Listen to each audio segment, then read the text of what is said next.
اور کہا جاتا ہے کہ 300 278 220 16 12 لاشیں گر گئی یا انسانی جانیں ضائع ہو گئی.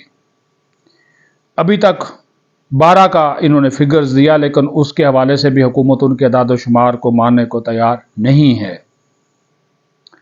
یہ پروپیگنڈا ہوتا رہا، ملک کی جو اکانومی تھی متاثر ہوئی.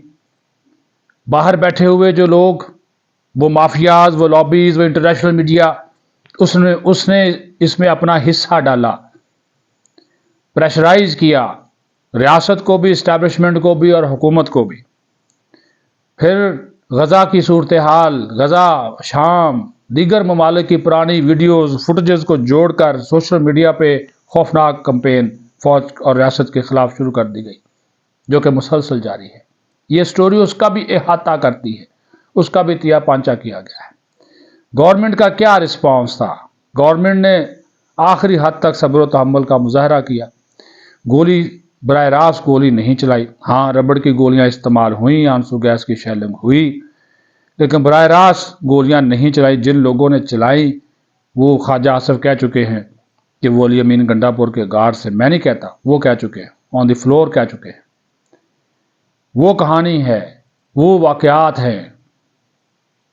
تو یہ سٹوری احاطہ کرتی ہے کہ جب پاکستان معاشی طور پر ٹیک آف کر رہا تھا، اور ابھی بھی معاشی طور پہ بیانیے مثبت ہیں، اشاریے مثبت ہیں، اس کے باوجود یہ کھیل جاری ہے مسلسل جھوٹا. اور پھر سوشل میڈیا کے اوپر جو ان کے یوٹیوبرز ہیں، ابھی تک مسلسل اس چیز کو جو ہے وہ پھیلا بھی رہے ہیں، پروپیگنڈا بھی کر رہے ہیں.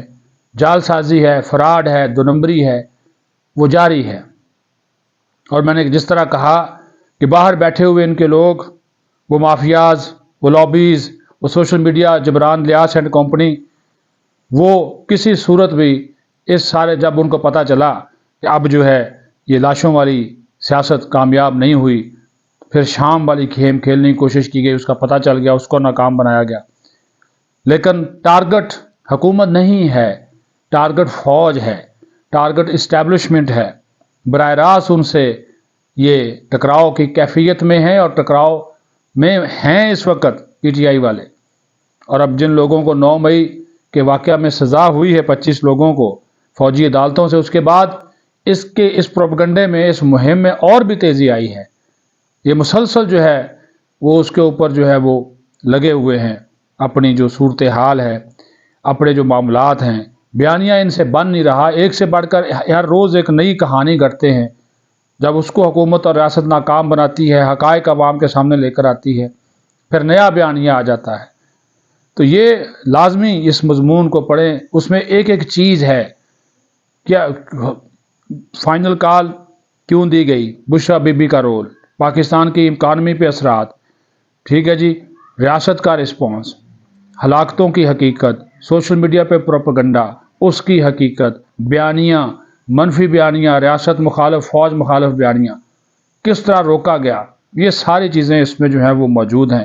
تو اس وجہ سے میں نے موٹے موٹے نکات آپ کو اس کے بتا دیے ہیں. لنک بھی آپ کے ساتھ جو ہے وہ دکھا دیا ہے آپ کو. اس کو آپ پڑھیں، آپ کو بھی اندازہ ہو جائے گا. یہ بڑی ایک جامع اور مفصل اور تحقیقات کرتی ہوئی سٹوری، جس میں حکومت کے بھی بعض جو اقدامات اس پر تنقید جو ہے وہ کی گئی ہے، لیکن ان کا جو اصل چہرہ ہے پی ٹی آئی کا، وہ بھی بے نقاب کیا گیا ہے. اپنا خیال رکھیں. پاکستان زندہ باد.